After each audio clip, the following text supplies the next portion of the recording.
Hello and welcome back to another SPSS tutorial. This tutorial is going to cover one-way between groups analysis of variance, or ANOVA. Just to give a real quick description of the data set that we're going to use to do this tutorial. So this data set is a fictitious data set that's supposed to represent patients that are testing out a new experimental sleep drug to deal with the sleep issues that they're having. So we've got 4 variables in this data set. We only are going to use the first 2 for this specific example, so I'll only cover those. The first variable, the sleeping variable, is a variable that represents the number of hours of sleep that participants got the night before in the sleep study. And the drug variable is a categorical variable, and it tells us which group, which experimental group each participant was in. So participants can either be in a placebo group where they're getting they're not really getting the medication, they're just getting a sugar pill. The low dose group, they're getting a low dose of the new experimental medication, and the high dose group. Okay, so participants are in one of 3 groups, and the type of question that we're trying to answer with a one-way between groups ANOVA is, let's say we want to know, are there differences between the participants in each of these 3 categories in regards to how much sleep they got the previous night. Okay, so in order to run a one-way between groups ANOVA to test this research question, we're going to go up to the menu and click on Analyze, scroll down to the menu option that says Compare Means, and the very last option here says One-Way ANOVA. We're going to click on that, and the dialog box that comes up has 2 open boxes over on the right. So we have a dependent list and a factor. The dependent list is our dependent variable, so whatever this continuous variable is that we want to compare across our conditions. So for our current example, that's going to be the sleeping variable, so we'll move that variable over to the dependent list. And then the factor variable is whatever variable tells us which group each of our participants are in. So that's going to be the drug variable, so we'll move that into the factor list. The other thing I like to do at this point is click on the options box and click on Descriptive Statistics. So what this is going to do is it's going to give me the means, the standard deviations, the sample sizes, and a few other things for each of the categories of my independent variable, which is something that's going to be very useful for me to have. So I will click Continue, click OK, and really simple, I get 2 output boxes here. So the first, the Descriptive Statistics box, it tells me first the sample sizes for each of my groups, so 20 participants in the placebo group, 20 in the low dose group, 20 in the high dose group, 60 participants total. Gives me the means of each of these groups, so 3.85 hours of sleep for the placebo group, 6.95 for the low dose, and 6.95 also for the high dose. And then the total mean represents the grand mean, which you might be familiar with if you've done these by hand before. We get standard deviations for each of these, min and max, standard errors, 95% confidence intervals for the means, right? So a lot of good information there. The second box is the Anova Table. We also call this the F table, and so if you've done Anova by hand, you are probably really familiar with how this is laid out. So we've got our sums of squares, we got between groups, within groups, and total. We've got degrees of freedom between groups, within groups, and total.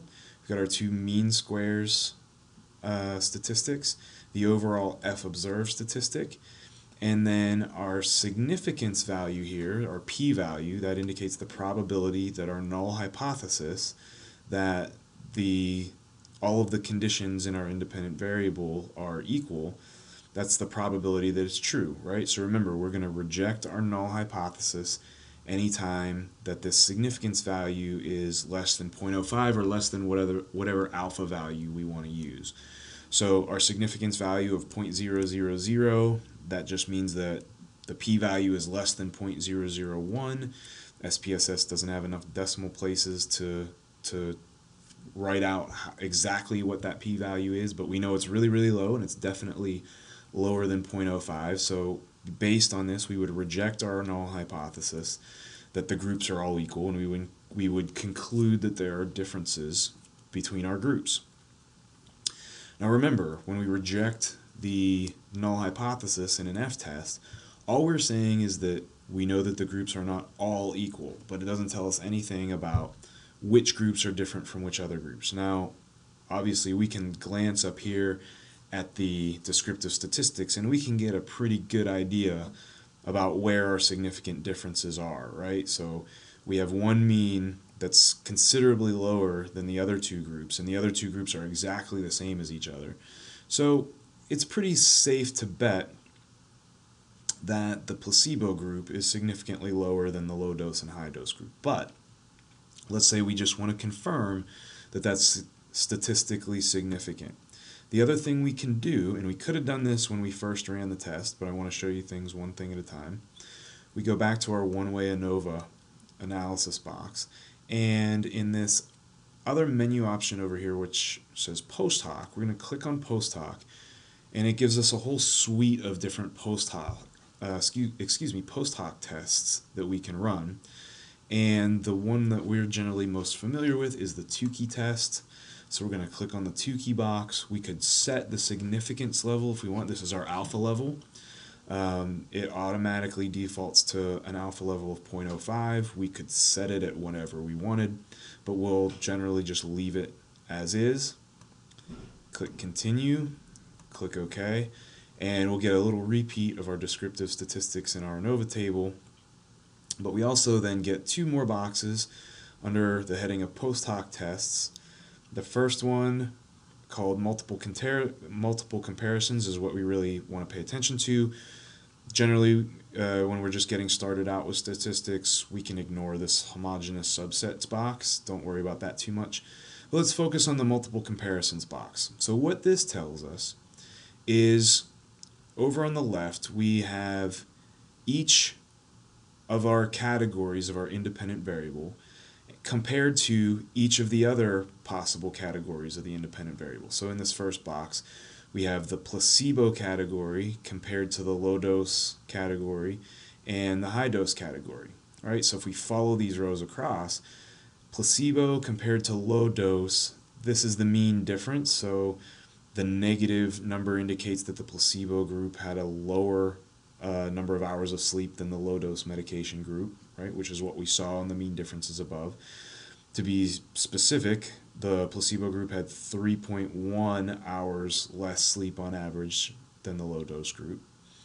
We get a standard error for that mean difference, and we get a significance value for that mean difference. So that significance value, 0.000, again, is less than 0.05. So we can reject the null hypothesis that these two groups are equal, and we can conclude that the placebo group got a significantly lower amount of sleep than the low dose group. Right? The next row compares the placebo group to the high dose group. Right? Again, because the low dose and the high dose group had this exact same group means, all these statistics are exactly the same as well. Right? So the mean difference is negative 3.1, standard error is the same, and again, this is a significant difference. So the placebo group is also significantly different from the high dose group, just like we thought when we were just glancing at the means. If we go down to this next box, we see the low dose group compared to the placebo group and the high dose group. Now, this first row is redundant. We've already seen low dose compared to placebo, right? It was the very first row in the data set. The only difference here is we get a positive mean difference, and that's because we're starting with the mean of the low dose group, subtracting the placebo group, and so now this is just essentially saying the low dose group got 3.1 hours more sleep than the placebo group, whereas up in this first row we were saying the placebo group got 3.1 hours less sleep than the low dose group. Those mean exactly the same thing, so for all we care, this is redundant information. We can ignore it because we already knew this from what we saw in the first row. The only piece of new information here is that this gives us the comparison of the low dose group to the high dose group. Right? There's no mean difference here. There's still a standard error around that lack of that mean difference of 0, but the significance value of 1.000 indicates that there's no chance that we're rejecting the null hypothesis here. These groups are not different, and we wouldn't suspect them to be since the means are exactly the same. But just for future reference, anytime we run this Tukey post hoc test, this is what's going to tell us whether the groups are significantly different or not. All right? So we could go down to the last group, but we've seen all this information before already. This gives us a comparison of the high dose group to the other two groups. So high dose and placebo, high dose and low dose. We've seen both of these before, so this is just redundant information. There are three comparisons we care about. The first two are in this first box, and then the low dose versus the high dose group in the second box. As long as we go through this table and make sure that we account for every possible comparison, we got what we need, right? It's going to give us that information multiple times because it's going to look at it from every angle possible, but we only need to look at things once. So at the end of the day, our conclusions are we reject the null hypothesis of our overall F-test, which means that there is a difference between our groups. And then based on looking at the Tukey test and really just by comparing the means themselves, the conclusion that we would draw is that the placebo group had significantly less sleep compared to the low dose and high dose group, but the low dose and high dose groups were not significantly different from one another. Okay, that's it for the one-way between groups ANOVA. Check back for the other tutorials on repeated measures ANOVA and factorial ANOVA.